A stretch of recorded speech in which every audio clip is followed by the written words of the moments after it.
everyone. So for my first book review, I am going to be reviewing The Unbecoming of Mara Dyer by Michelle Hodkins.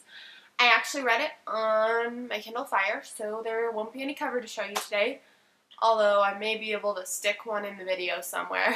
It was a weird book. It was interesting and intriguing and very spooky. Inside your head kind of shiver moments. It has the same feel as the Gone series, even though it's about something totally different. So first I'm going to give a small summary for the people who haven't read it, without any spoilers, of course. It's about this girl named Mara Dyer, and her friends die in the collapse of an abandoned asylum, and apparently she was there that night, and she was the only one to survive, and she wakes in the hospital, but she doesn't remember anything, and she has a lot of PTSD going on.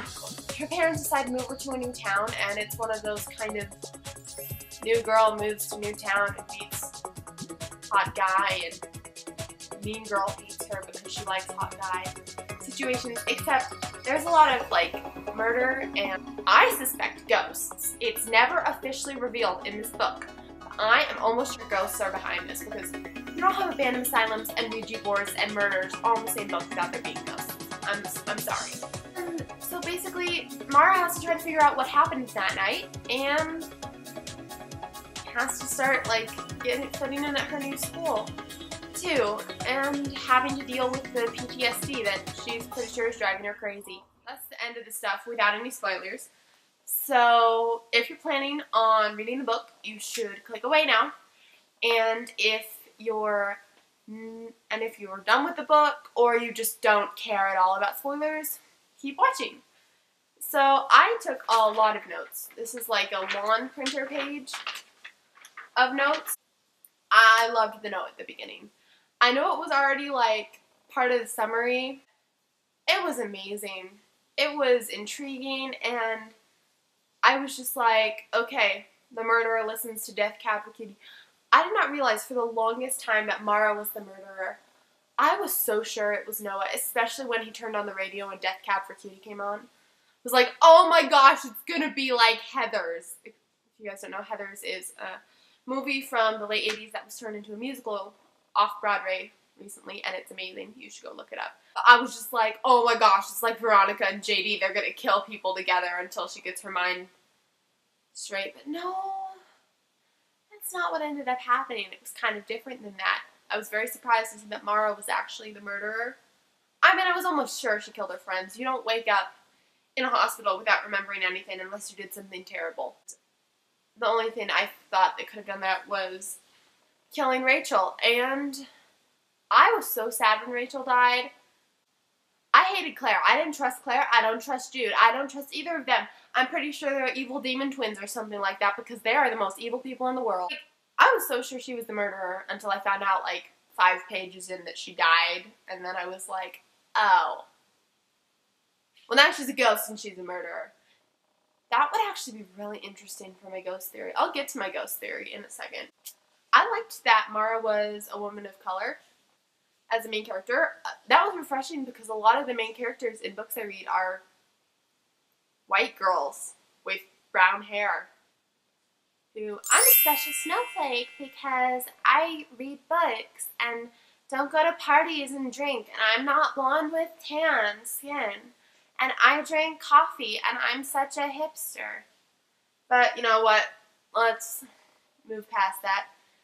There is only one stereotype in this book, and she is the wonderfully awful Anna. Worst part of this book. Badly written, bad stereotype. If you're going to have, listen, not to all writers, if you're going to have the mean girl be a blonde girl with tan skin who's rich and who hates the main character for no reason besides the fact that she was either flirting with her ex-boyfriend or the guy she likes, you're doing it wrong. You have no idea how many books I've read that are exactly like that.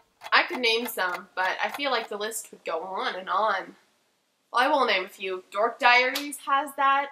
Unearthly has that. What's the one about cupcakes? Can't find it off a glance, but it's just not a good idea. Yeah, and it's gonna make girls hate blonde girls at their school in high school. Like, I was friends with a blonde girl going into middle school and high school, and I was so terrified everybody was gonna think that I was just like a mean girl lackey, which actually didn't happen at all. But people stereotype and judge a lot, and it's not good for kids who go into junior high or high school or even college to think that, oh my gosh, the blonde girl is going to be the mean girl, or I don't know, because she's popular, she must be mean and cold and heartless and a slut. Mara was guilty of slut-shaming Anna a lot. I actually want to know more about Anna. Like, after hearing the story of what Noah did to Jamie's sister, I was like, okay, I can understand why Anna wishes Noah had treated her better, but she was just badly written. Now, Noah, I knew he was hiding something. The entire book. The first note I have about him is, I don't trust hot boy near vending machine, in all caps. Like, I knew he was hiding something, even though he's a perfect mix of Will Herondale from The Infernal Devices and Usui from, is that how you say it? I really need to rewatch that show. I love that show. From Kaisha wa Maid-sama. And he read Plague from the Gone series, and I thought that was an amazing tie-in because it gives you the same feeling, like chills down your spine for reasons that you don't really understand.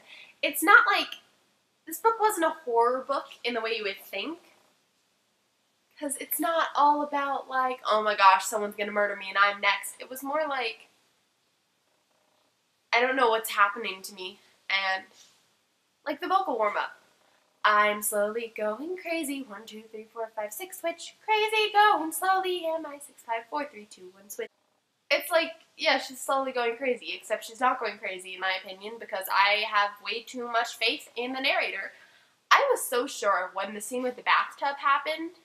First of all, I knew she was going to lose those earrings, so I wasn't surprised when she dropped them in the bathtub. But when she stuck her hand in, and then it came like 2 hours later, and she was all burnt, and then later in the book when the nurse said there was nothing under the bandages, I was so sure that everyone else around her was going crazy, and she wasn't. I was so sure that she hadn't actually been burnt because she didn't feel like it was burnt, and she didn't treat the wound, and she didn't do any of that. Oh yeah, I was upset that Noah smoked.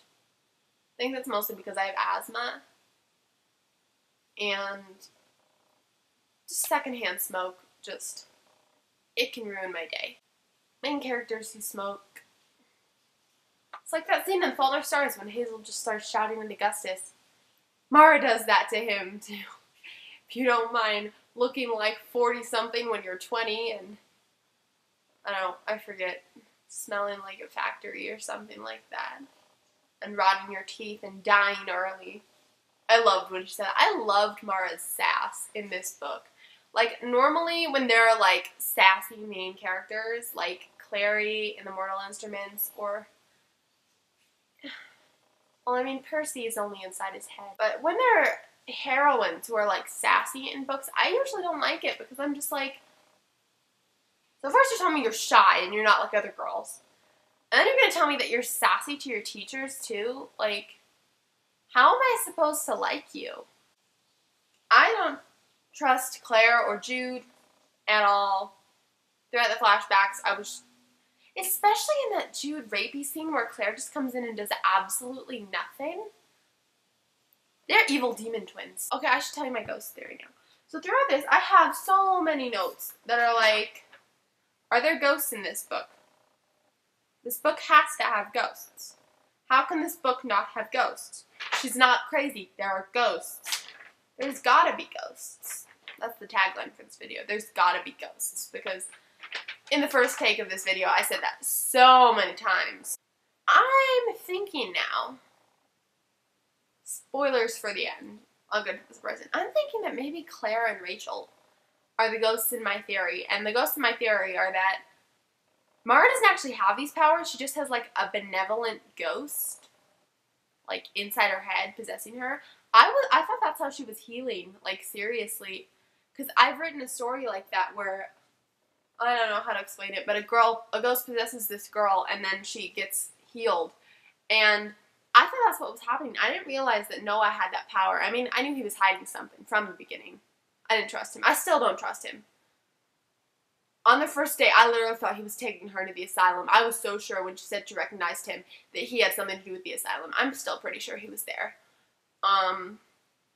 Because he's not telling her everything, and she's not telling him everything. I'm pretty sure that they're ghosts, and I'm pretty sure, like, his mom's ghost is helping him, and Rachel and Claire are helping Mara kill people, because Claire is evil.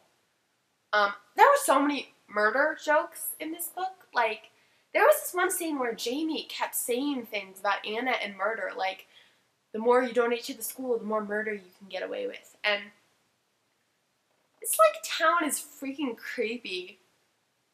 Like, I know that it's not, like, outright there said, but everyone is murdered. Like, seriously, a teenage girl is murdered, and then a teacher dies, and an old man, and no one can figure out why. And then the crocodiles all die, and then all the bugs in that lab. And I know that most of those were Mara. But then, like, Noah's mom, too. And then with all the murder jokes that Jamie was making, I was so sure, I'm almost positive that this town has something creepy going on. Like Ravenswood and Pretty Little Liars, like that. I'm pretty sure this town is like that. It's like the Florida equivalent of Ravenswood. When she lost her sketchbook, when Anna and Aiden stole Mara's sketchbook, I, like, freaked out because I don't like someone watching over my shoulder while I write. Nevertheless, like, reading from my notebooks, or when people take my notebooks, like, I don't give them, when they take them, like, oh, can I see that? That terrifies me. So if someone actually freaking stole my notebook, like, and I was in Mara's position with those powers that she can't really control where she accidentally kills people, I would have killed them. They would be dead, and I would have my sketchbook. Especially with all the stuff about Noah in the sketchbook. I mean, he was telling everyone that there were way worse things in the sketchbook, but I mean, seriously. And Mara just kept saying she recognized everyone at school. Like, everyone seemed kind of familiar. And I was just so sure that there was, like, some school rave thing going on at the asylum that night.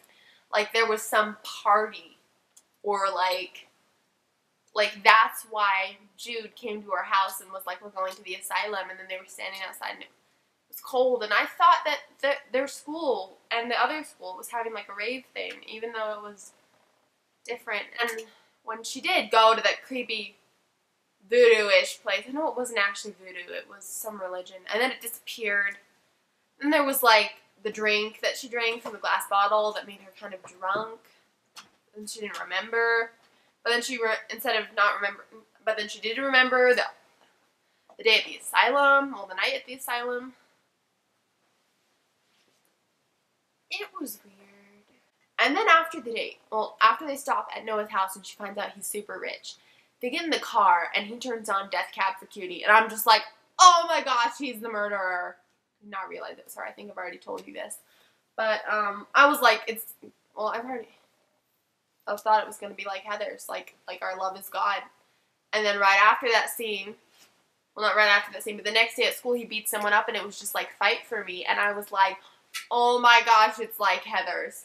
Except it wasn't. She's the murderer. I still can't believe I didn't get that. She'd killed, like, at least 2 people at this point. And I was just like, no, Noah's the murderer. I hated when Jamie was expelled. That was badly done and didn't make a ton of sense. And Anna and Aiden in general, they just reminded me of Team Rocket from Pokemon. Because they just never actually did any harm. And when they did do harm, it didn't affect the story at all. Like, oh, we just needed to get Jamie out of the way. So Mara was depressed and had to spend all her time with Noah. And we just make Anna seem worse. Anna and Aiden. Worst parts of this book. Then Joseph got kidnapped. And first of all, I was actually kind of sure for a long time before they went on that date. And they were talking about and we'd never heard about Noah's dad. I actually was kind of sure that the murderer guy was Noah's dad. Like, I know they didn't have the last name, like, Lassiter and Shaw. I don't know, when Noah was like, I know where Joseph is, and I thought that maybe he'd seen his dad do it. I don't know why I thought that. They have totally different last names. I didn't realize about his, like, superpower thing.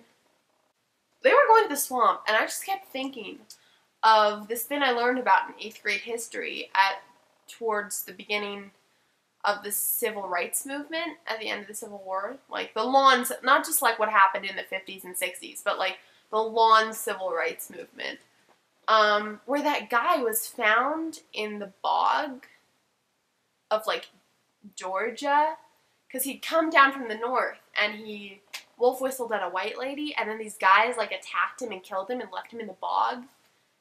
And I forget what his name was, but you can look it up. His corpse is disgusting, and I was so sure that was what was going to happen to Joseph, and I was so scared. Like, it's disgusting. You should look it up. But then they got him, and I was okay.